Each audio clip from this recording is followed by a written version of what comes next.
Hi, and welcome to English Football Chat with Robert. What you're listening to is a bit of badly recorded Tottenham chat.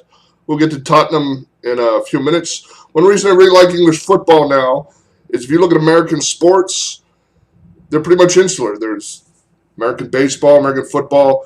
They're 90%, if not more, American players. We look around America, we go to the universities, everything's American. If you go to European football, the Barclays Premier League, there are players from all over the world. You need a striker, you can go to England or Sweden, Finland, Russia, China, Korea, Italy, France, Germany. There are players from everywhere. So I've started an interest in football. I'm going to keep up on Barclays Premier League this year. Hopefully I should be putting up a video every week, letting you know what's going on, what the standings are, what I think of the games. And this week, we're not quite in the season yet. We're still in friendlies, which means the games don't really count. We're just out there. It's like a preseason to see how the players are doing. I don't much care about any of the friendlies that are going on. We are in the transfer window now, and all their talk is on three players. Worldwide, you can pick up guys from anywhere, and you're worried about Luis Suarez with Liverpool, Wayne Rooney with Manchester United, and Gareth Bale with Tottenham. Back to Tottenham in the chant. You got 11 guys playing on the field, gentlemen. You got a goalkeeper and 10 other guys. You think Gareth Bale scored all the goals, 21 goals last season by himself? No, he had guys feeding him the ball, guys passing the ball, moving it up, getting it to him, moving things around.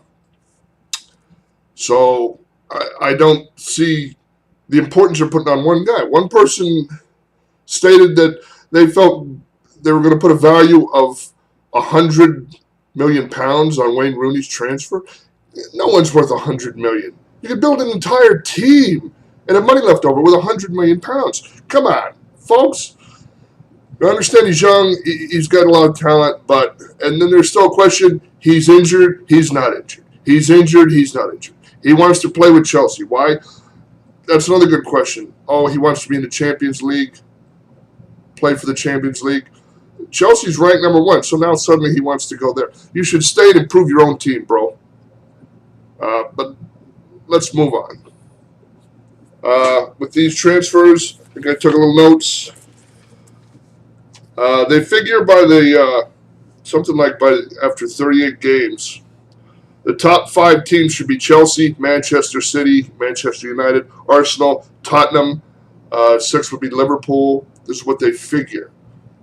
Tottenham, from what I've seen, they have state-of-the-art facilities, training. They've got a lot of money to spend. They've got a huge transfer budget. Why are we worrying about one guy? Gareth Bale, come on. Straighten the team out and get these guys to play to their potential. Play in a system that you can work with. I'm a little disappointed in Tottenham right now. We'll see how they do during the season. They're one of their friendlies. They were beaten by Monaco. I don't even think that's a country. It's like a principality. It's a little tiny island somewhere. And you were beaten by Monaco? Come on, man. The other news I have, Suarez is rumored to want to stay at Liverpool now because of the fan support and sign an extension. We'll see if that happens. Manchester U is after a guy named Fellaini. Huge afro, great player. And Danny Welbeck. No, that's not no one. Scott Parker, that's what I'm looking for. He's left Tottenham for QPR, Queen's Park Rangers. They're looking to improve and move up. Tottenham's letting some of their better players go. You need to watch what you're doing, whether this is a general manager thing, a manager thing, whatever. You need to watch which players you keep. This is just a poor little YouTube channel. I don't have budget to show you all kinds of highlights and all that. But something called the Community, I think it's the Community Cup, was just played for by Manchester United and Wigan. Let's see a little bit of how that went.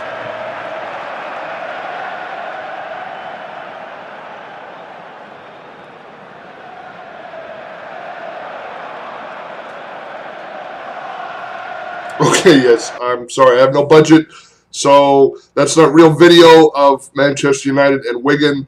That is just the FIFA 13 screen.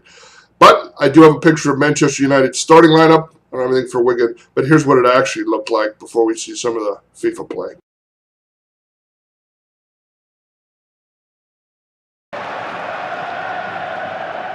The waiting is over. The game is off and running, and so are the players. In with the challenge. And they've got the ball back and they want to use it and get forward quickly.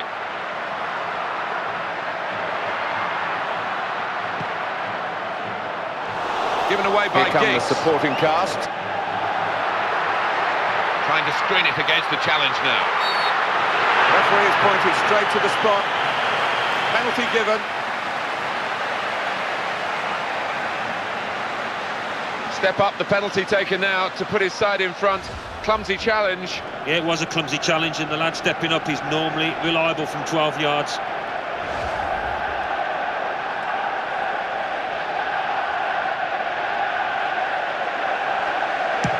Goal!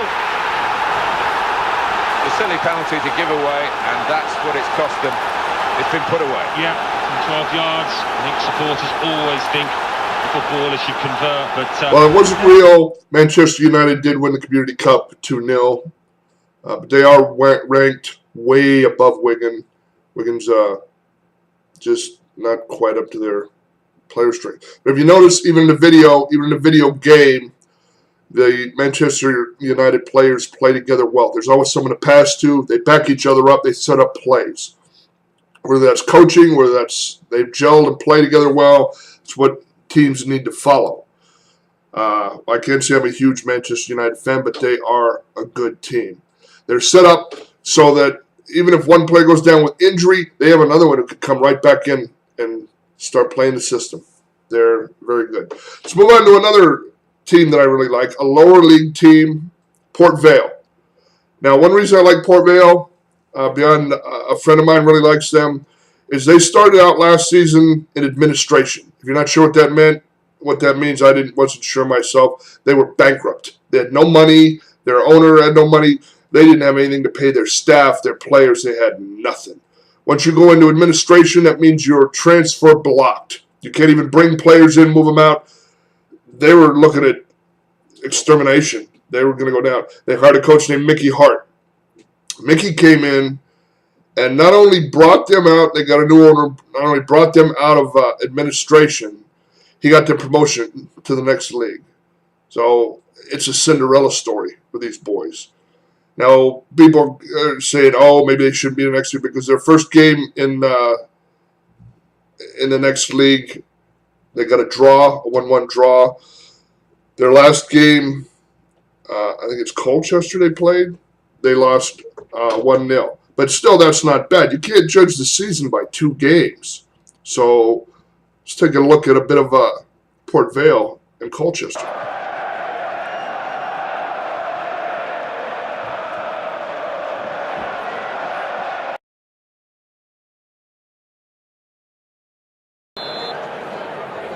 So here we go.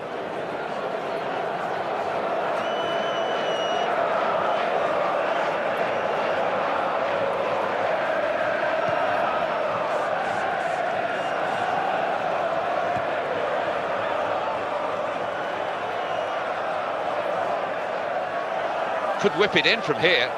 Here's the cross. And the goalkeeper able to deal with that easily. As you can see, Port Vale's a little bit slower. They're a little lower league team. Their players are ranked a little lower than Manchester United. They don't seem to be as organized, but maybe I'm playing this wrong, and maybe it doesn't play the same as Mickey Hart's system. I know he said, I've heard that he was said they weren't on form where they should have been in their last game. We'll see how things shape up. I'm going to end this episode right for now. Still in the transfer market. We'll see what happens. I'll do a video next week after the season started. Let you know what the standings are, who won, who lost, and we'll go from there. If you have any comments, you want to tell me about Tottenham, what you think, Manchester United, whatever, feel free to leave a comment. Like this if you want to. And I'll see you next week.